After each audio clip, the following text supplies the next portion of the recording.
Okay, in this video we're going to go through some problems on a recent quiz, and the overall focus of the quiz was on Newton's second law. That is, the net force on an object makes it accelerate. Net force equals mass times acceleration. So this is the first problem that was on the quiz. A 5 kilogram box is sitting on the floor. It's being pulled by a rope. There's a tension force here of 35 newtons. The angle of the rope is 30 degrees to the horizontal. And this box is going to slide across the floor. It's not going to lift off the floor. It's going to slide to the right across the floor. And there is going to be some friction opposing its motion. The friction is based on this coefficient of friction right here, 0.2. Specifically, the friction is going to be 0.2 times the normal force.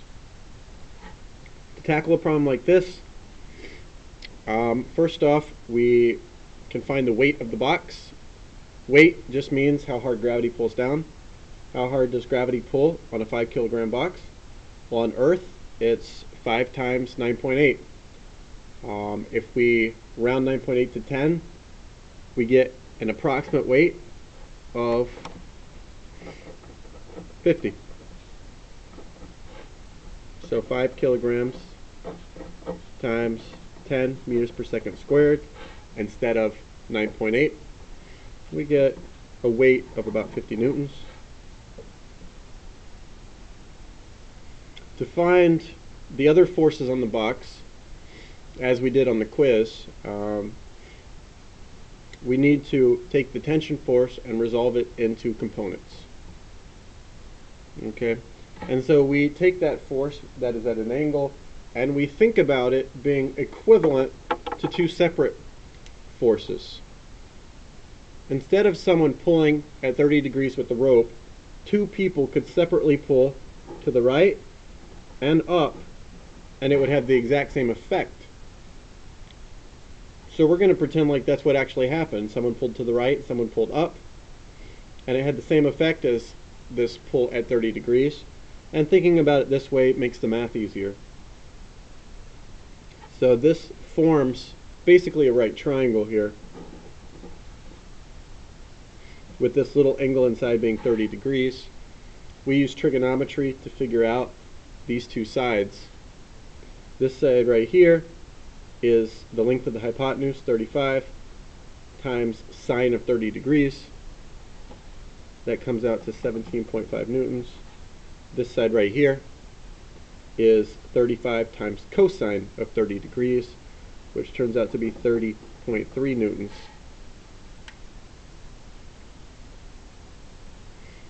I'm going to draw in the gravity force vector and label it as 50 newtons.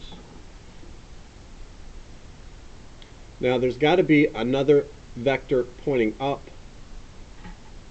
If there's a 50 newton force down and a 17.5 newton force up, those don't balance. And yet this object is not accelerating in the vertical direction. Because it's not accelerating up or down, the forces in the vertical direction do have to cancel, so there has to be something else added to the 17.5 to cancel out the 50. It's the normal force, of course, and the normal force, we back into it. It's got to be 32.5, because if you add that to 17.5, you get 50. The total force up is 50, the total force down is 50.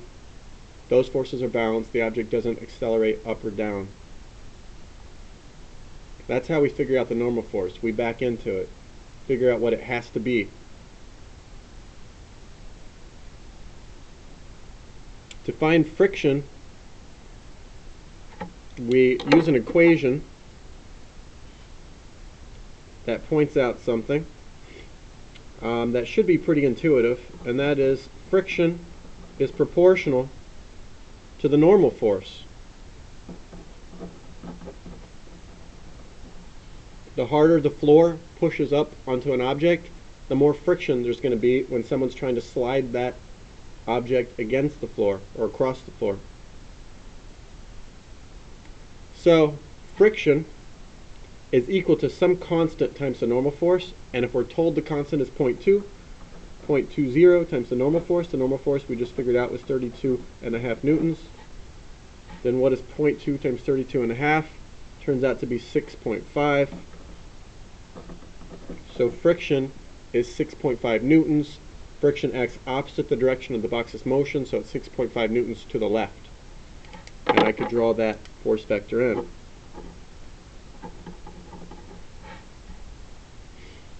We've labeled all the forces now. And so now we can determine the net force. The net force, or overall force on the box, is the 30.3 minus the 6.5. The forces up and down, they all cancel out.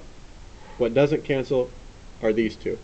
You have a force of 30.3 to the right, a force of 6.5 newtons to the left, and that results in an overall force of 23.8 newtons to the right. So the net force on the box is 23.8 newtons to the right.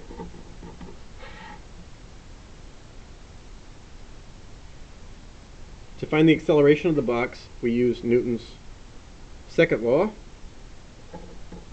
which says acceleration is equal to net force over mass. 23.8 newtons over 5 kilograms. And that comes out to 4.8 meters per second squared to the right.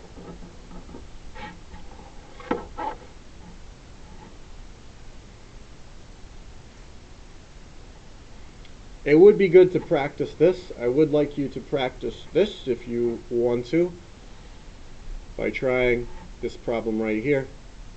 So why don't you pause the video, try this problem, and then I'll show you the answer. So go ahead and pause the video, and when you're finished with the problem, hit play again and check your answer.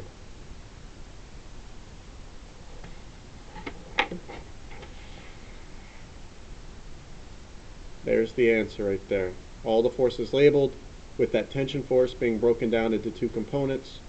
You can see both the net force and the acceleration that were calculated.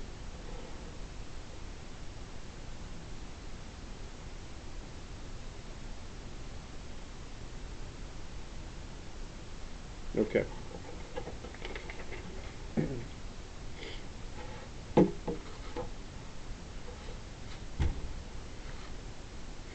We're going to jump ahead to what was problem 7 on the quiz, and that is we have a 30 kilogram box at rest on a 25-degree incline. So let's say this is our incline, and that's supposed to be 25 degrees, and we have a box sitting on top, and it's 30 kilograms. Okay, and we're supposed to find the static frictional force. So if we think about what forces are acting on the box, there are 3 of them. Gravity pulls down, the normal force pushes up perpendicular to the surface, and if those were the only 2, the box would slide down the hill. There must be friction to prevent the box from sliding down the hill, and the friction is what we're actually trying to calculate, and the friction is going to be this way. So we want to know the length of that vector, basically, or the magnitude of that force, that friction force. Okay, so that's gravity, that's force of friction, that's normal force. We know that gravity is approximately 300 newtons, because it's a 30 kilogram box. 30 times 10 is 300. Again, we're rounding to 10 instead of using an acceleration of 9.8 meters per second squared, because it makes it easier. When we tackle problems like this, it's easier to take the gravity vector and resolve it into components. By doing this, breaking it up into 2 perpendicular components,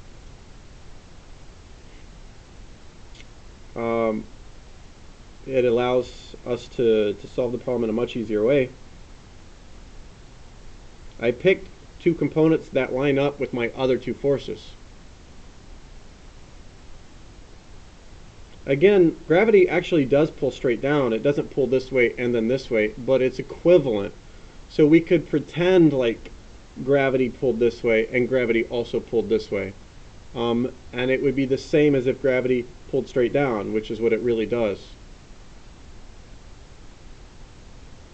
If we think of gravity as pulling this way and separately this way, and draw in those components, then we can reason through that the normal force must perfectly balance this component of gravity. Not all of gravity, but this component. That means the normal force is less than 300. Okay? Because this side of this triangle right here that we drew in is less than the hypotenuse, which is 300.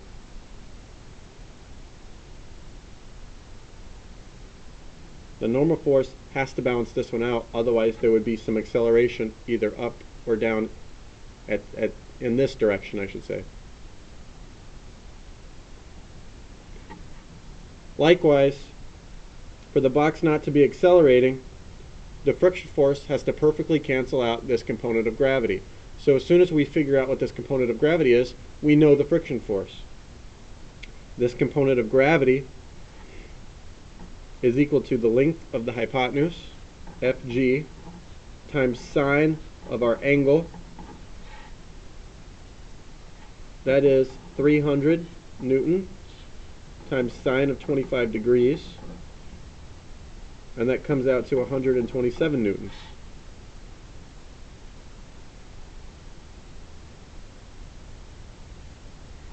This angle right here is 25, same as this angle.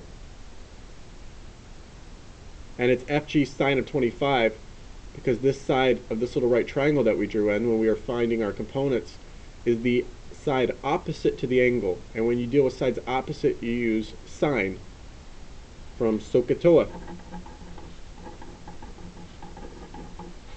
Sine involves the opposite side and the hypotenuse. Okay, problem 8 had two boxes, one on flat ground, one on a slope. The boxes were identical. They had the same mass, therefore they weighed the same gravity on both. However, the normal force is not the same on both, for the same reason as above. Right here, gravity pulls down, and the normal force has to push up just as hard for that box not to be accelerating. If gravity pulled down with the force of 300, then the normal force would have to pull up, or push up with a force of 300. Over here, gravity pulls down just as hard because the box is the same mass, but the normal force is less than 300, just like we talked about up here. So the normal force is off at an angle, and the normal force only has to balance out a component of gravity, not all 300, but just whatever this side is of the little triangle we drew in. It has to balance out 300 times cosine of this angle. It's going to be smaller than 300 because obviously the side of a triangle is always shorter than the hypotenuse. So this is a bigger normal force.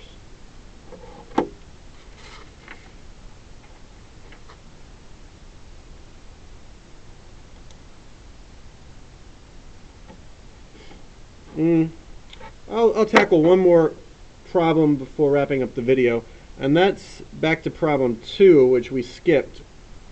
Problem 2. In problem 2, we were given a force diagram. Told the forces were 40 up, 40 down, 56 right, 30 left. Looking at that picture, we can tell that the net force is going to be 26 to the right. The sum of the forces equals 26 newtons to the right. The mass we take, or we find by considering our weight, or the force of gravity, and dividing by 10. Just like if you're starting with the mass, you multiply by 10 to get your weight. If you start with the weight, you divide by 10 to get your mass. And the acceleration is just F over m, 26 over 4. It then asks if this object, well, let me do this, huh?